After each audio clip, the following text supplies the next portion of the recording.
Sebelum kita membahas tentang menjadi seorang hamba yang punya tujuan yang jelas dalam hidup atau menetapkan satu keinginan besar, karena kalau kita nggak punya keinginan besar yang kita perjuangkan, yang kita bela-belain, yang kita habis-habisan, yang kita fokus banget kepadanya, berarti kita masih geje, belum jelas.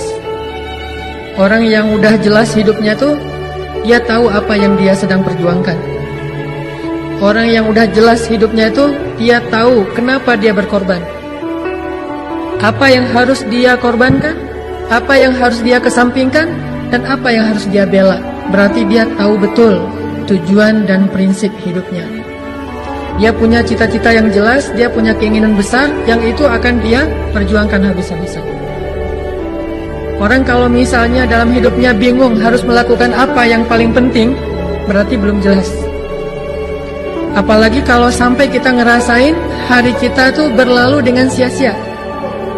Ada hari yang kita lewatin, aduh kok hari ini kayaknya biasa-biasa aja ya. Atau kita merasa tidak terlalu bersemangat untuk bangun tidur, gak terlalu bersemangat untuk menanti datangnya terbitnya matahari, gak terlalu bersemangat untuk mendapatkan hari yang baru dalam hidup kita. Berarti kita belum jelas hidupnya. Jadi hidup seolah-olah mengalir gitu aja tuh. Terhadap apa yang udah lewat, ngerasa biasa-biasa aja, tidak ada makna. Terhadap apa yang belum terjadi, ngerasa gak punya semangat untuk meraih sesuatu. Berarti itu geje banget. Kenapa? Gak jelas kan ya? Nah, kita hari ini pengen belajar, saya juga termasuk pengen belajar menetapkan satu keinginan terbesar dalam hidup kita, yang membuat kita membela habis-habisan keinginan itu, berkorban untuk keinginan itu, berjuang untuk keinginan itu, melewati berbagai macam rintangan dengan taf, dengan juhdun, dengan semangat yang tinggi demi untuk ngedapetin keinginan itu. Dan coba kita renungkan sebuah kisah yang pernah terjadi di masa para sahabat.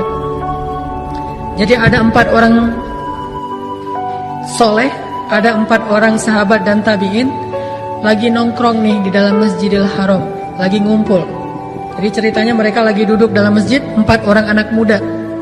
Ini saya sebutin namanya. Yang pertama namanya Mus'ab bin Zubair, anak muda. Yang kedua namanya Urwah bin Zubair, berarti dia adik kakak Mus'ab bin Zubair sama Urwah bin Zubair. Yang ketiga namanya Marwah bin Hakam.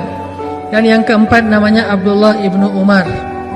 Kalau saya kenalnya cuma yang keempat doang nih, Abdullah ibnu Umar. Yang lain ada yang kenal?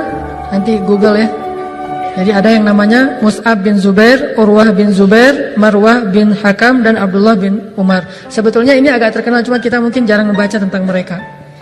Nah, keempat anak muda ini yang umurnya kurang lebih sekitar antara 17 sampai 30 tahun, anak-anak muda ini lagi duduk di dalam Masjidil Haram. Tiba-tiba salah seorang di antara mereka nanya, kamu cita-citamu pengen jadi apa? Atau pertanyaannya, keinginan apa yang kamu ingin dapetin dalam hidup ini? Apa sih hal besar yang kamu pengen dapetin dalam hidup ini? Ini lagi pengen memperjelas maksud hidup. Kemudian orang yang pertama namanya Mus'ab bin Zubair bilang, kalau saya keinginan terbesar saya tuh pengen jadi gubernur, pengen ngegantiin Pak Aher, pengen jadi gubernur Irak. Itu keinginan terbesar dia dalam hidup. Itu satu. Ternyata nggak satu dia. Yang kedua, saya pengen nikahin cewek cantik yang namanya Sukainah binti Husain. Itu cewek idaman saya banget, itu gue banget, itu tipe saya banget tuh.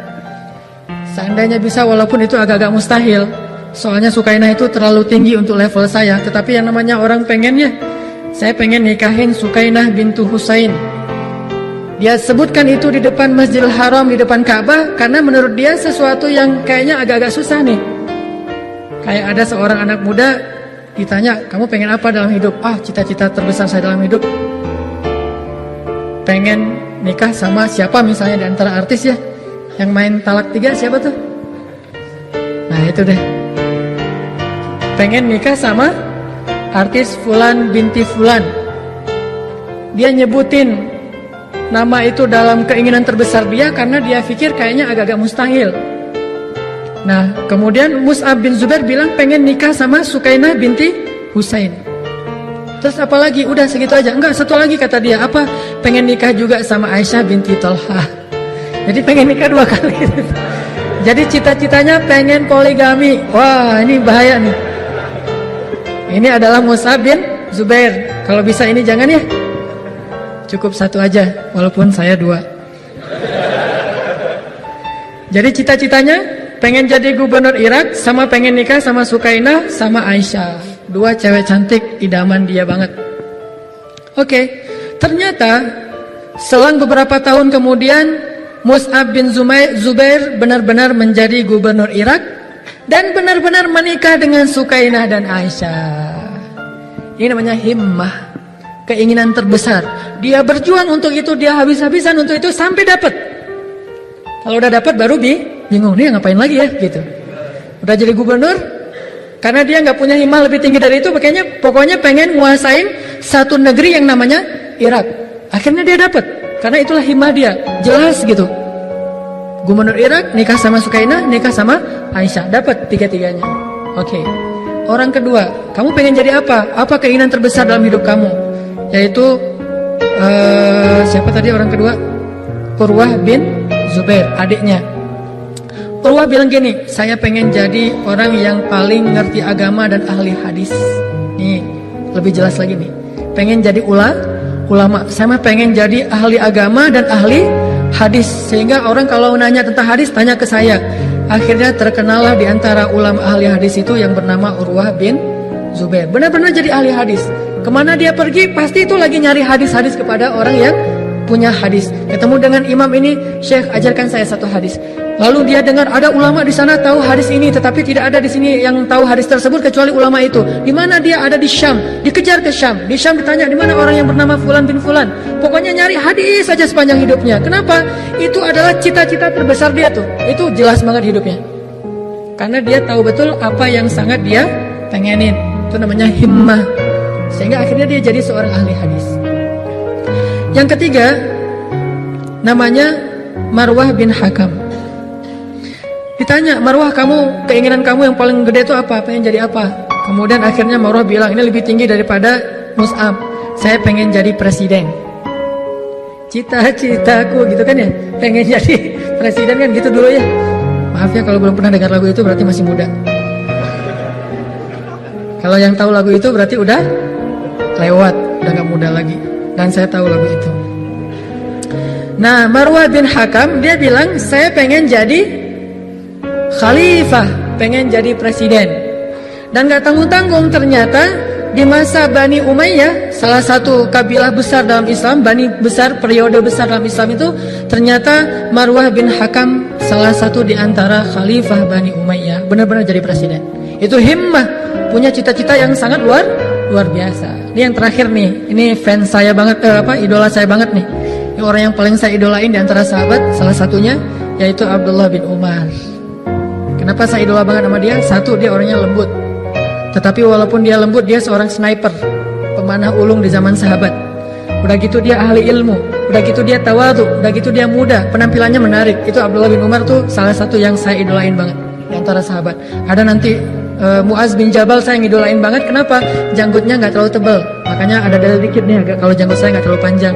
Kenapa Ustaz janggutnya kok nggak terlalu panjang? Muaz bin Jabal. Jadi saya ngidolain banget Muaz bin Jabal, Abdullah bin Umar, Ali bin Abi Thalib, Abdullah bin Abbas. Kalau sahabat-sahabat senior yang paling saya idolain itu adalah Abu Bakar pastinya. Nah, sekarang ditanya kepada Abdullah bin Umar. Ya Abdullah, keinginan terbesar kamu tuh apa? Apa kata dia? Sal, minta apa yang kamu inginin. Sekarang kita ada di depan Ka'bah nih. Apa yang kamu pengenin? Kata dia, saya ingin masuk surga. Dia nggak bilang soal nikah, dia nggak ngomong masalah harta, dia nggak ngomong masalah jadi ulama, dia nggak ngomong masalah jadi khalifah, dia cuma pengen masuk surga. Lalu setelah membacakan kisah-kisah ini, akhirnya para ulama berkesimpulan, di antara semua keinginan-keinginan besar yang disebutkan oleh orang-orang soleh tadi, dan semuanya orang soleh, ada yang pengen jadi gubernur, menikah dengan orang yang dia inginin, Ada yang pengen jadi khalifah, ada yang pengen jadi ahli ilmu hadis. Ternyata yang paling tinggi cita-citanya dan paling jelas adalah yang diucapkan oleh Abdullah ibnu Umar, pengen masuk surga. Kenapa demikian? Karena kalau pengen masuk surga, kita boleh jadi apapun di dunia, itu nggak akan mengubah cita-cita kita. Kita bisa jadi apapun, kita bisa ngalamin keadaan apapun, kita bisa dalam situasi apapun, tetapi cita-citanya itu nggak akan pernah berubah dan nggak akan pernah selesai sampai akhir hayat kita. Bayangin kalau misalnya orang pengen jadi gubernur, pas sudah jadi gubernur selesai, dan itu masih ada sisa umur yang panjang yang dia akan melaluinya dengan dengan keadaan gadget itu nggak jelas. Kan udah dapat yang saya pengenin. Kalau orang pengen nikah dengan orang yang dia cintai, cewek yang paling dia kagum banget atau cowok yang paling dia kagumin, ketika udah dapat jadi gadget kan, nih apalagi ya kok ngerasa gersang gini, karena ada batasnya. Ketika pengen jadi presiden ada batasnya, pengen jadi orang kaya ada batasnya, pengen jadi orang terkenal ada batasnya, pengen jadi seorang atlet pro ada batasnya. Ketika udah lewat usia produktif, pemain bola misalnya, usia 20-an tuh kan masih ngejos banget tuh. Jadi luar biasa, pas di atas 30 udah mulai agak melendoi dikit tuh. Di atas 35 udah gak kepake. Bahkan gak perlu dibayar pun gak bisa main lagi di klub itu kan ya. Paling-paling jadi pelatih, artinya gak bisa ada seterusnya sampai akhir hayat. Tapi kalau pengen masuk surga, itu terus berlaku mulai dari sejak dia lahir sampai dia wafat. Dan itu tidak akan pernah berubah, sehingga hidupnya jelas. Dalam situasi apapun, karena peluang masuk surga itu sama bagi siapapun.